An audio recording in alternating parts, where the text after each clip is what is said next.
তব পথে আশা কৰি সংকট মোচন আশু ব্যৱস্থাৰে ধৰিত্ৰী বক্ষত শান্তি স্থাপন কৰা আমাৰ কৰ্তব্য। কি ৰূপে কৰো মই শান্তিৰ বিধান? হাতত ত্ৰিশূল লৈ তাণ্ডৱ তালত ধৰিব লাগিব নেকি মহাৰুদ্ৰৰূপ? নাইবা তৃতীয় নয়ন মেলি প্ৰখাৰী অগণি দৃষ্টি ভস্মীভূত কৰিম নেকি বসুধামুখী?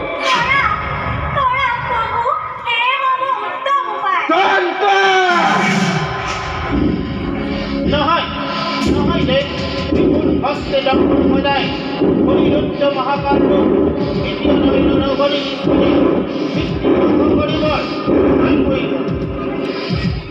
শুনা হিৰে, শুনা ধৰণী, মায়া সমুদ্ৰ তীৰে বিৰাজিছে অনন্ত শক্তি। ব্ৰহ্মকাৰাধি নিবেদন কৰিবলৈ আমি ধৰণী ৰক্ষাৰ হেতু উচিত উপায়। তেন্তে তাকেই কৰা হয়।